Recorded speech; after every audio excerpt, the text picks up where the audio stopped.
Well, welcome everyone to the Northland Education and Business Alliance Career Speaker Series. My name is Amy Washam. I am the director at Northwest Missouri State University in Kansas City, and I'm also the co-chair of education for the Northland Education Business Alliance, or NEBA. NEBA is a network of education and business organizations in Clay and Platte Counties whose vision is to promote and provide business-driven educational opportunities for you, our next generation of business leaders. I will be your host for today's session, but I have a couple other of our NEBA members working with me today. So I want to give a shout out to Courtney Reyes. She is our business co-chair of our organization, and she is on the call today to assist with the question and answer button at the bottom of the screen. You're able to pose questions to the panelists, and she'll be happy to convey those during the conversation. Also, Brian Noller, the director of the Northland Career Center, is on here providing technical support for us today. What's an IT session without technical assistance? So thank you, Brian, for joining us. And we appreciate all of your help with this event and within NEBA. So just a few quick notes, and then we'll get into introducing our speakers for today. This is a 40-minute session, so we will be stopping at 1:40 p.m. Our industry experts will begin by sharing their professional history and insights, but we want it to feel more like a conversation. So be sure to utilize the Q&A button at the bottom of your screen. We encourage you to use that to pose any questions you might have for either or both of our panelists. We might not be able to get to all of them, but we will definitely do our best. When the session ends, you'll be asked to complete a quick survey. Please give us your feedback about this event so that we can make it better for future events. Last but not least, this will be recorded and available on NEBA's YouTube channel in the near future. So let's get started. I would like to, for Amos, if you could please introduce yourself to our attendees and tell us a little bit about yourself. Yeah, my name is Amos King. I am the owner of Binary Noggin. We build custom software for people over the world. I have the title of CEO, but I write software every day, work with the engineers every day. I love every minute of it. Wouldn't want to change it. Am I supposed to say how I got started right now? Or okay, yeah, sorry. I wrote my first software when I was like 12 years old. I was playing around with the computer and ran into a program called QBasic, and I started reading all the documentation for it and wrote little games, ended up writing games for my calculator and selling them to people at school. I still didn't think of software as a job. It was a hobby. Even though I made money on it, I still did not think of it as a job, and I wanted to be a trauma surgeon. Took one semester of going to pre-med program at St. Louis University between my junior and senior year of high school to realize that is not what my dream was. I then wanted to build roller coasters, and so signed up to be civil engineer. But before I signed up for the first day of classes, I was like, wait a minute, I could get paid for writing software? That's weird. Okay. And I jumped in, went through school. It took me 7 years because I was also part of the Missouri Air National Guard, and I was back and forth between school and there, and graduated at University of Missouri Rolla with a bachelor's in computer science, and went to work 100 miles from where I lived. And I drove back and forth and spent a lot of time in the car thinking and deciding that you don't like driving back and forth, and then went and started my own company. Very cool. Thank you very much. That's a lot of quality podcast and the audiobook time, it sounds like. Yes, absolutely. Nathan, would you like to give us a little bit more information about yourself and your path to your career? Sure. Nathan Welch, born and raised in the Kansas City area. I went to school at Northwest Missouri State. I graduated in 2004 with a kind of what's called a multiple disciplinary degree. So computer science with a background in like graphic design and digital media, and they call it interactive digital media. It was like they introduced the degree in 2001. I started there in 2000. And it was the most perfect degree. I was a MIS, so Management Information Systems, with an art minor. Not a lot of people are doing computer science and art, but I wanted to do both. As I just saw the world of the web, websites, et cetera, and the, kind of combining graphic design in digital media. And so it was a perfect career. I graduated in 2004. I started working for a local company in Kansas City called VML. It's now titled VML Y&R, and I've heard rumblings that they're going to add a couple more letters to their name here soon. But I worked there for 14 years, and through that journey, I was a web developer. Then I was kind of a program manager, program director, and I got to work with the Fortune 500 of the world and develop their websites, build their websites, help them navigate the digital landscape, understand what social media meant. How do you bring all of these components together? So, kind of like Amos, I was in code every day, learning how to, develop websites and use the software, the language of the code to actually make it render something that looked beautiful or interactive and enabled what a website would do. And then I moved to Chicago with VML and kind of took my whole family to Chicago and learned a little bit more around the business aspect. And so I received my MBA from Rockhurst, and I recognized in myself that I liked, combining the power of technology along with, how do you leverage that within business? And so I got my MBA, I moved to Chicago, and while I was in Chicago, I got an opportunity to go work at a startup, which was crazy. And, I have 3 kids and like, oh, you're just going to go risk your whole career and go work for a startup. And it has worked out. So the startup is called UiPath. And when I started there, I was a director of what we call customer success, which is really just a hands-on way of saying, to strategic consultant or technology consultant. And, through that journey, I recognized I was really good at sales. And so I was kind of on the sales team, and I had an opportunity to become lead one of our largest customers globally.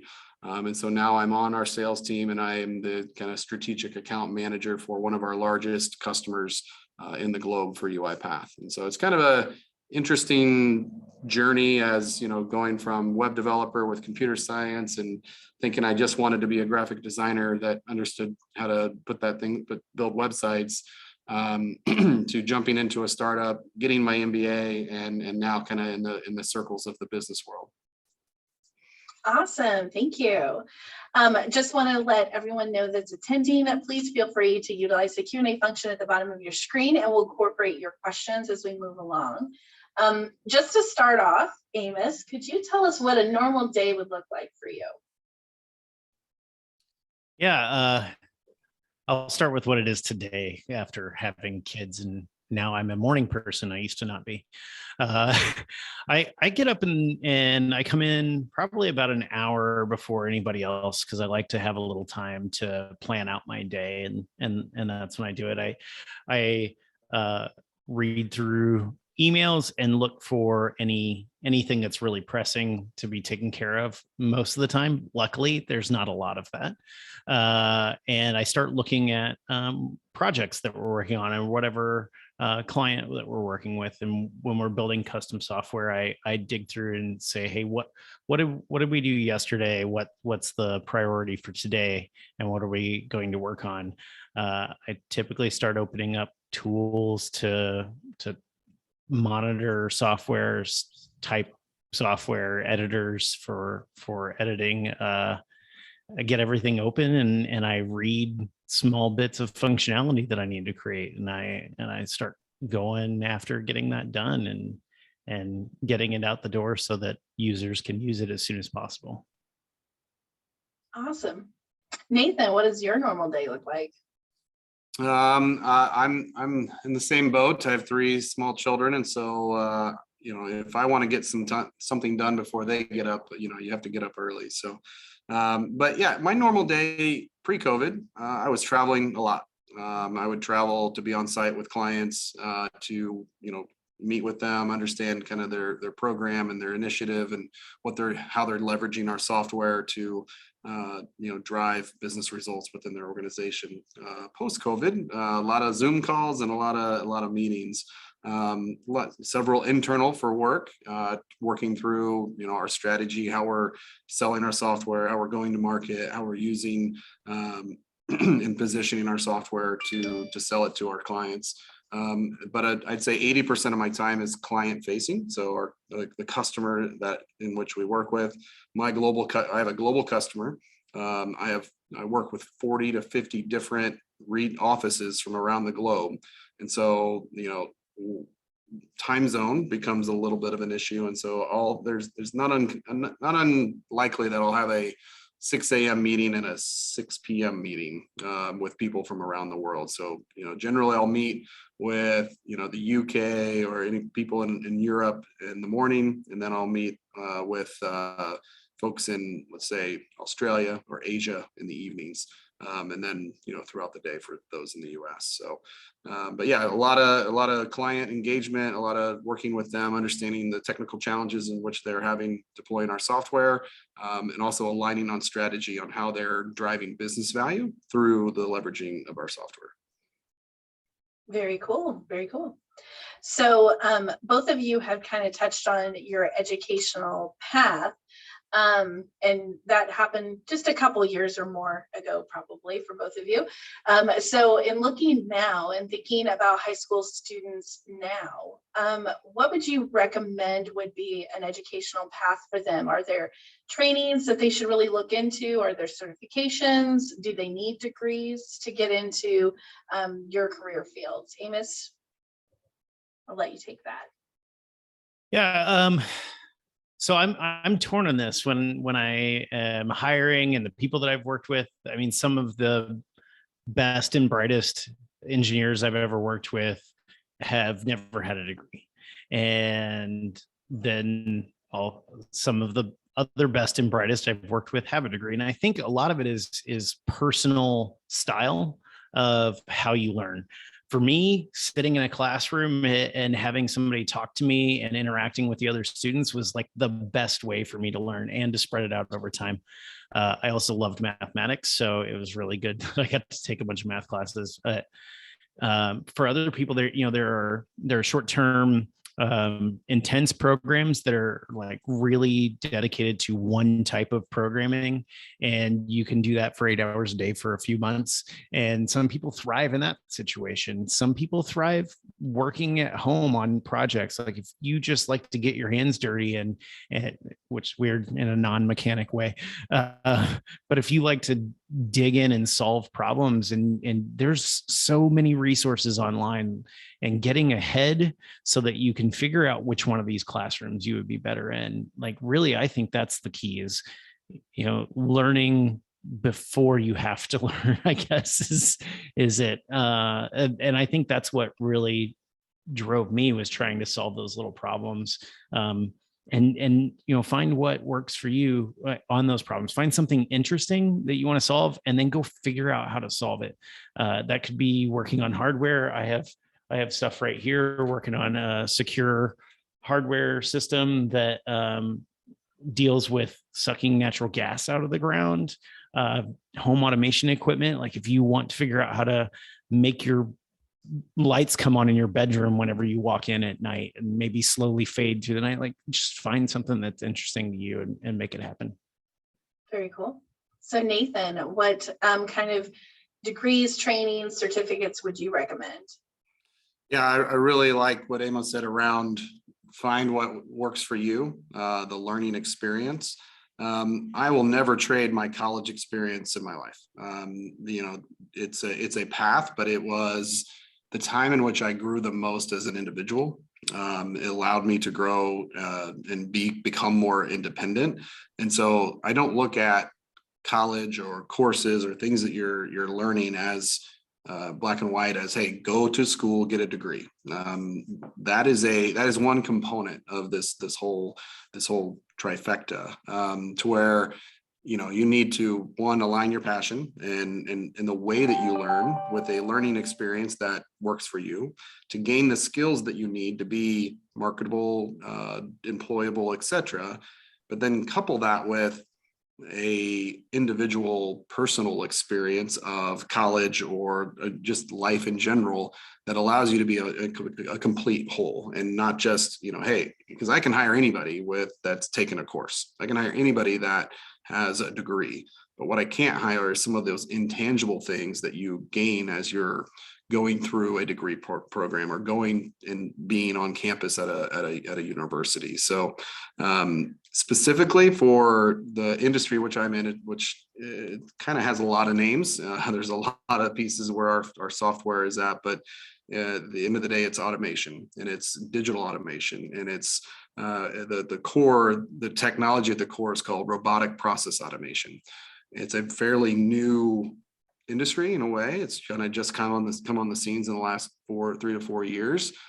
There's a tremendous amount of just free resources on our website directly. You go to UiPath.com, you can go to our academy, and there are courses in which you can learn our software and automate things in your house. So, Amos, thanks for teeing me up with the home automation concept, but you could start to use our software, connect that with an Alexa, connect that with a smart plug, and based on certain ways, or walking into your room or programming it certain time of day, you can turn your lights off or turn them on or fade them down or whatever it may be.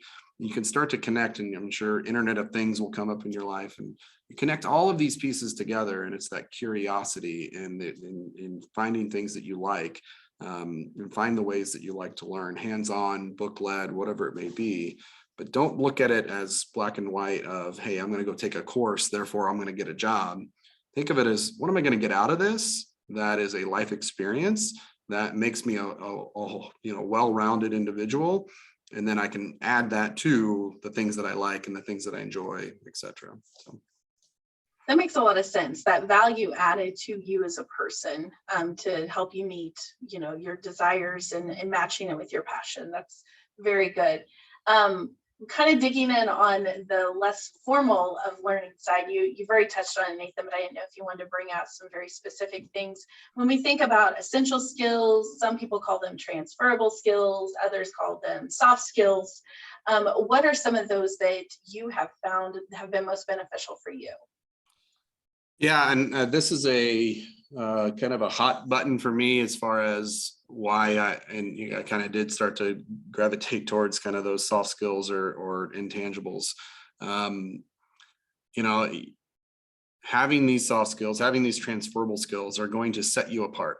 As you think about going out into the job market, and like I said, anybody can have a degree in computer science. Not everybody can say that they automated their bedroom lights, as it will just continue to build on that one. And so having that just curiosity to explore and be a perpetual learner, right? Be curious, focus on how you can be adaptable in the world, and just be an explorer, learn things, have that curiosity around kind of those skills.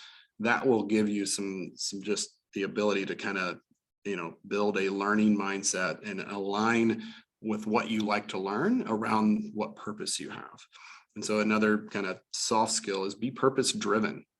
Find why you want to do something, ask questions on how, and that way it allows you to kind of align with what you like, with what you want to learn, and you can kind of bring that learning and curiosity to things that you care about, things that really drive you. Always look towards the future. Think about what's next. Don't sit back on what got us there. Think about where we're going. I think is very key. You'll hear a lot of people talk about emotional intelligence and empathy. I think they're underrated, and there's not enough probably education that's happening on there. But understand what is emotional intelligence and what does it mean. And it's not necessarily what you think it may be. And so digging into the underpinnings of why emotional intelligence and why empathy as a skill can make you stand out as you move through life. And then the other one that has really helped me just in life and in my career is a strategic mindset. Understanding why, asking questions that nobody else is asking, and just kind of going back to that curious, be curious and don't take things at face value, and question, why is something that way?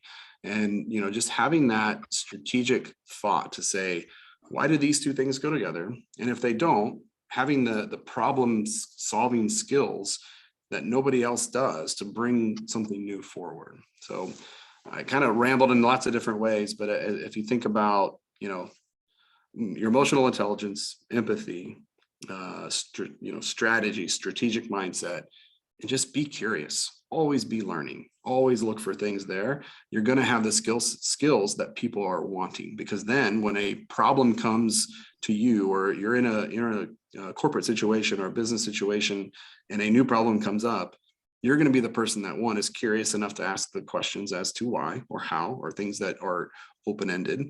And then you're going to have the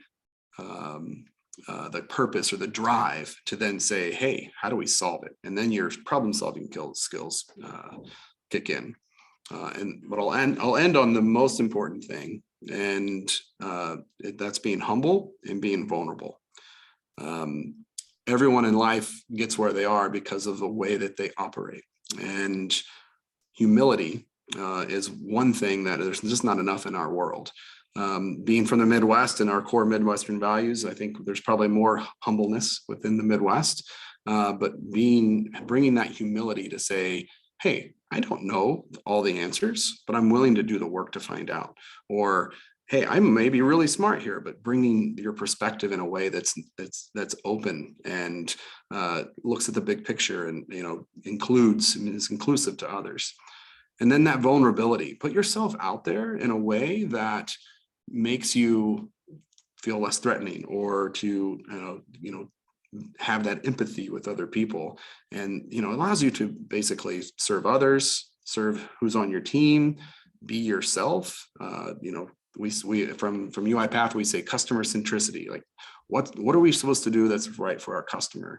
Well, a lot of times that we have to be vulnerable, we have to be humble in order to say that either we messed up or we didn't, or put those things together. So long way of saying lots of different skills, but it's important in not just these hard skills where you're going to go to get a degree and learn things, but to have those transferable skills that will differentiate you when you go to enter the job market.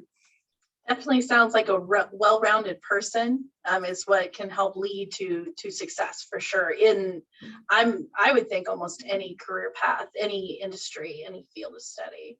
So Amos, I'm going to toss it to you. If you have any transferable skills, soft skills that you think that you would help make someone successful, and then we'll kick it over to Courtney for some audience questions. I don't know that I can add a whole lot to that. I mean, Nathan hit all the really big ones, right? Like humble and vulnerable they're hard to be for many people, especially you run into a lot of engineers who have not been wrong very many times in their life. So learning to be wrong and learning to fail, like failing is the most important thing that you did yesterday. And it's going to be the most important thing that you did today, and not making excuses for your failure, but being open and honest for it.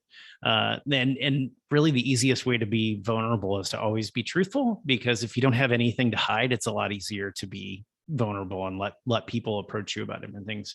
And some of the things that I really look for is ability to communicate and in written word.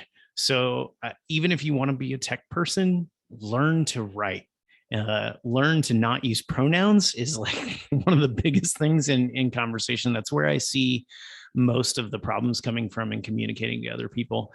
And another thing is learn to teach. I would say that the difference between somebody who's a junior to a mid-level developer and somebody who is actually what I would consider a senior level engineer is somebody who has the ability to teach. And a lot of times that has to do with the ability for you to, again, be vulnerable and wrong, because when you're teaching, sometimes you're going to have a student who knows something that you don't, or they're going to ask you a question and you're going to have to say, I don't know. And that's okay.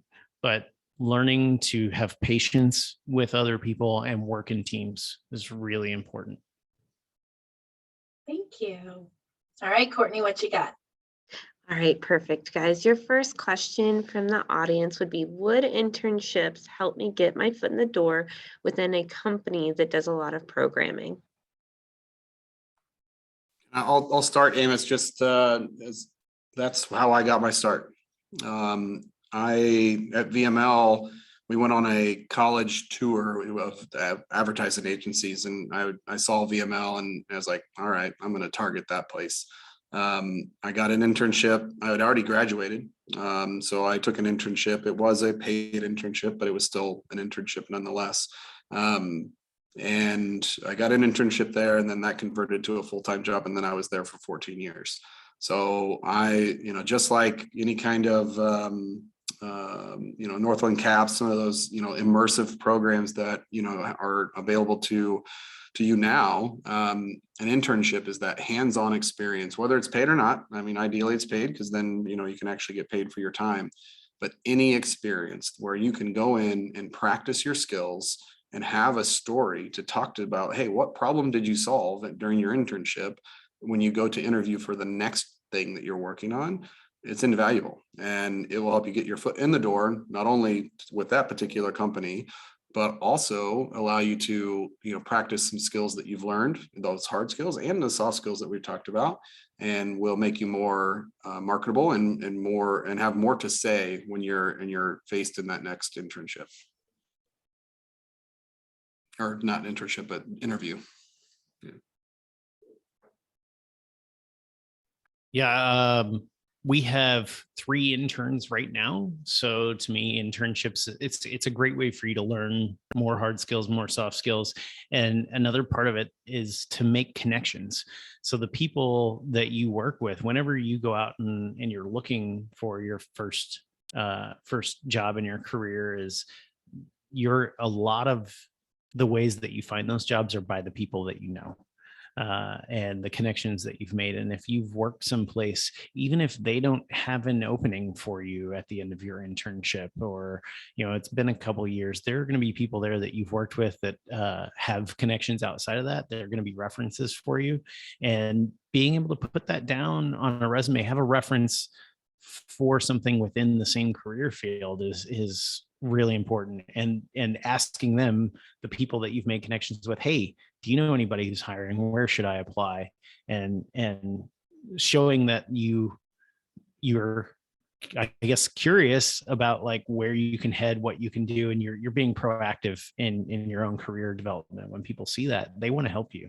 We want to help people that go after helping themselves, and they're just a force multiplier for you. Perfect. That's amazing. Thank you guys for that. The next question is going to be, how important is the troubleshooting process in IT?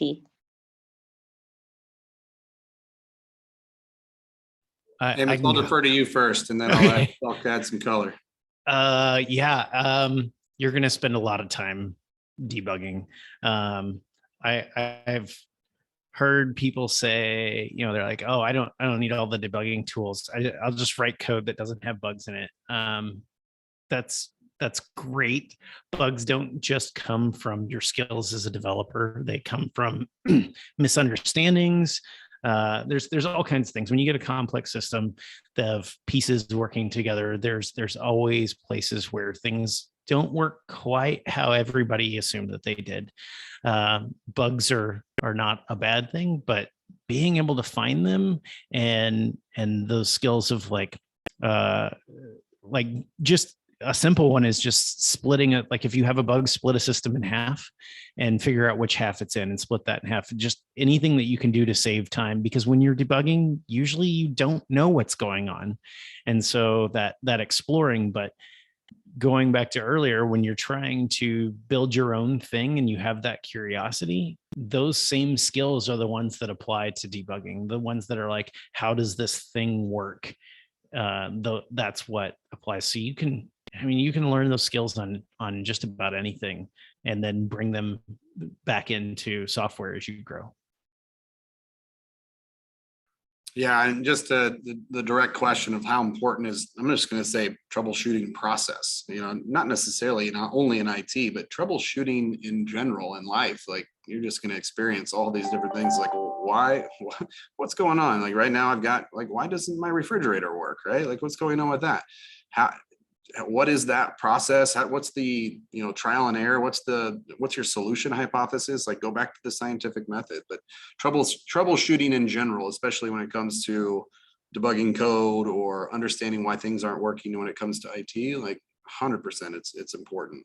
I will add on to this, and I'll call it validation or testing, the ability to say, does this work the way we want it to? What's the user experience? Does it do what the user wants it to do? And then also, we call it regression testing, but in general, but hey, we just changed some code. Does it still do what it's supposed to do? And there are careers, if you love the troubleshooting process, or you love to be the validator to say, hey, does this work? Or the end user, like there's jobs in user experience, there's jobs in testing, there's jobs in test automation. There's so many jobs just surrounding this whole concept of troubleshooting.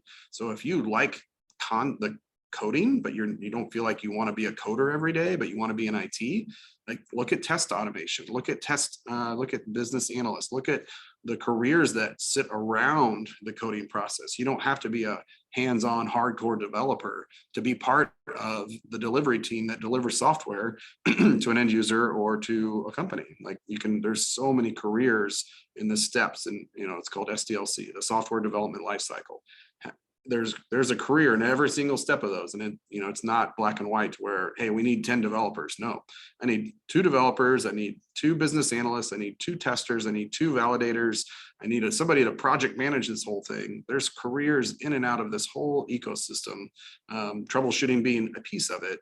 But I think about all the different ways in which you can be part of a problem-solving team, and there's a career or a job that exists for the things that you love or you're passionate about. One thing I've noticed in IT, you guys are really great with acronyms. Love our acronyms. Job postings, and I'm like, what? I don't know what that means. I feel like I need to Google that. Yeah, We get some wild ones. Internationalization, they usually do I-18N because there's 18 letters between I and N. Yeah, there's. Well, you guys are doing a great job translating for us today. I feel like we're staying afloat, even though I'm so far removed from IT. yeah. So You have to spell out whatever. If you're going to use an acronym, you have to spell it out. Yeah. Yes, and education is great with acronyms too. They're just different from the IT acronyms. So, Amos, could you tell us what do you love about what you do? I feel like every day I get to come in and play a game. And that's fun. So I'm constantly solving puzzles. And I would say that for the longest time in my career, that's what drove me. And then I got to see users smiling and happy, and I got to see them, save time in their day, make money, save somebody's life because of software that I wrote. And when you see the smiles on people's faces, then that really starts to drive you. So I love the problem solving. I love troubleshooting. I love creating something new. That is all a puzzle, but at the end of the day, none of that matters if you don't have somebody at the other end who's going to smile because you did it. And that's what keeps me going. Nathan, what do you love about what you do? There's so many things, but I think the thing, and I'll just use current events as it is, but I love being in the context of the business conversation and helping really define the future of how we're going to work. And we call it's human led and powered digitally. So it's the future of work is the combination of our physical brains and the human mind to then work digitally with machines and software. And the more that we are combining those two, we're driving efficiencies. We're solving a little bit of this great resignation problem right now, where people are leaving the workforce in astronomical numbers.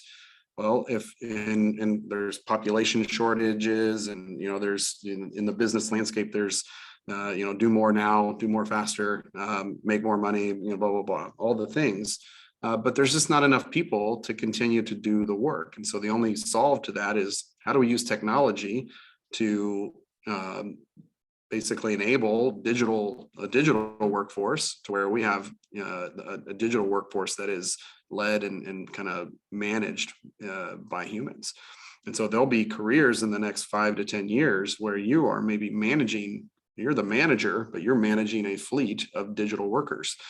Same way that, say, somebody within an industrial, let's just call it, manufacturing line, they have robotics on, physical robots, but there are humans that are making those physical robots do what they're supposed to do, or maintaining those physical robots. We see the same thing happening on the digital side. And so I think the thing that I love is just being on the front edge of something transformative, and defining and redefining what does the future of work look like. I think that's exciting, and I get to do so because of the journey that I've taken, understanding the IT, understanding the business angle, being curious, jumping into new things, taking risks. Like all of those things. Like, I told you, I moved my family with 3 young kids to Chicago. That was a huge risk. I joined a startup. It was a big risk, but it gave me energy. It gave me things to, problem solving is the thing that gives me energy. But I have to have a problem to solve and something that is aligned from a purpose, or something that is exciting. So long answer to a short question, but being there and on the forefront of changing how we will work in the future. I am excited to see how that will pan out. We're from a common generation of people that have grown up with a certain level of technology, but we've seen the evolution that's happened. And I get excited. I'm pumped about it. So I will be very curious what we're all doing here in even like 2 years would be very curious. Don't have to wait decades anymore for such drastic changes. So final thoughts as we wrap for today. Amos, something you would like to convey, something we didn't touch on, something you wish you would have told your younger self that you've learned and that you know now. It's okay to not know what you want to do, and that something can seem interesting and be all about, can seem like it has a lot of prestige to it. But if you like, the number one thing about being successful is to love what you do. And so if you want to be a trauma surgeon, I'll go back to that. Like if you want to be a trauma surgeon, but your heart's not in it, you're not going to be the best trauma surgeon. If you really love arguing with people and dealing with logic, maybe you should be a lawyer, or if you really love watching the computer. I call this the immediate gratification career, because most engineers, they have a vision and then it takes them a long time to see it, and I get to test my vision over and over in like little 5-minute increments. And if you like that sort of thing, maybe this is what you should do. But just find out what you really like to do, and then figure out how you can make money doing that. Awesome. All right, Nathan, final thoughts? Yeah. So what would I tell my younger self, or in general? Yeah. The one thing I'd tell my younger self is to be less patient. I think I got in some situations in middle of my career where I was probably too patient, and I was waiting for things to unravel, versus taking action and looking for things, new opportunities or whatever it may be. So don't, be patient to a certain extent, but know when it's time to take action, and don't wait for things to come to you. Make things happen for yourself. And whether that's taking a course or being curious or finding your passion, nobody's going to come to you and hand you a job. Nobody's going to come and tell you what courses to take. No one's going to tell you what you're good at. You got to find that for yourself. So be less patient and be curious, and go out there and find what you want to do in your life, and find a way to make money too. We all need that, but align the money part with what you are good at and what you like to do. The money will come. Yeah, as great as our educational systems are, we can't just hand people jobs. We're not made that way. here. So there's great opportunities in apprenticeships in different areas, but yeah, you definitely have to have that drive and go out and find it. So thank you. Thank you so much to both of you today. Thank you for my NEBA colleagues for joining me for the session. That's all we have for this session for today. So please be sure to take a couple minutes at the end. You'll have a survey that pops up on your screen. We would love your feedback so that will help us to bring you more helpful and relevant content in the future. To find out more information on educational programs or career opportunities related to the industries that we discussed, please be sure to visit us at www.nebaworkskc.org. That's NEBA workskc.org. And be sure to register for more of our career speaker events on our website. And we hope everybody has a wonderful rest of your day.